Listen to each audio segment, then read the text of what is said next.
యోహాను సువార్త 17వ అధ్యాయము 3వ వచనానికి వెళ్ళామనుకోండి, ఎందుకంటే ఈ వచనం కూడా ప్రస్తావిస్తున్నారు మాట్లాడుతుంటే.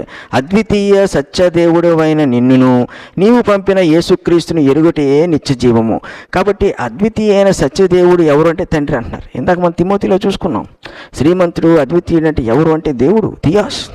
ఇప్పుడు యేసు ప్రభు ప్రార్థన చేస్తూ అంటున్నాడు, అద్వితీయ సత్యదేవుడు అయిన నిన్నును అంటున్నాడు. అంటే తండ్రిని ఏమని చెప్తున్నాడు ఆయన? అద్వితీయ సత్యదేవుడు. Exactly right. అందులో ఎటువంటి అపోహ లేదు. మనం దాన్ని వక్రీకరించే అవసరత కూడా లేదు. ఈ 17వ అధ్యాయం 3వ వచనం ఈ మాట అంటున్నాడు. కానీ 14వ అధ్యాయం 6వ వచనం ఏమన్నాడు? నేనే మార్గము సత్యము జీవము. నేనే అంటే అర్థం తెలుసా? నేనే అంటే ఇంకొకళ్ళు లేడని. ఇప్పుడు యేసు క్రీస్తు ఏమయ్యాడు?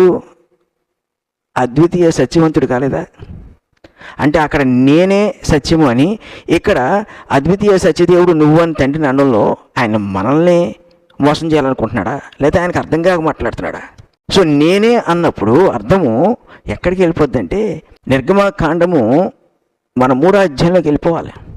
అక్కడ మోషేకి చెప్తున్నాడు, ఎవరు పంపారని చెప్పమంటావు అయ్యా అని దేవుడిని అడుగుతాడు. మోషే అడిగినప్పుడు I am who I am sent me అని చెప్పన్నాడు. నేను ఉన్నవాడును. ఇప్పుడు ఆ మాటను ఇక్కడ యేసు ప్రభు ఉపయోగించాడు.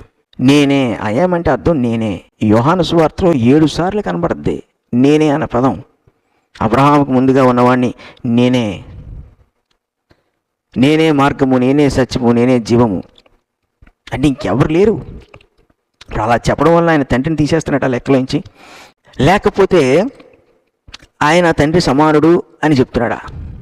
మీరు యోహాను సువార్త 17వ అధ్యాయం 3వ వచనం ఉపయోగిస్తున్నప్పుడు యేసుక్రీస్తు ప్రభు వ్యతిరేకంగా 14వ అధ్యాయం 6వ వచనాన్ని కూడా పరిగణలోకి తీసుకోవాలి. మనకి కాంట్రవర్షియల్గా ఉంది కదా అని దాన్ని వదిలేయకూడదు. రెండింటికి మధ్యన ఉన్న బంధం ఏంటి, వాటిలో ఉన్న అర్థం ఏంటో కూడా మనం చెప్పగలగాలి. ఇక్కడ తండ్రిని అద్వితీయ సత్యదేవుడు అని ప్రస్తావన చేస్తున్నప్పుడు, అక్కడ నేనే సత్యము అని చెప్తున్నప్పుడు, యేసు ప్రభు యోహాను సువార్త 10వ అధ్యాయం 30వ వచనంలో ఏమన్నాడు? నేను నా తండ్రి ఒకటే. అక్కడికి రావాలి. ఇది విశ్వాసం. ఇంతకు మించి ఏం చేసినా కూడా అది దేవదోషమే.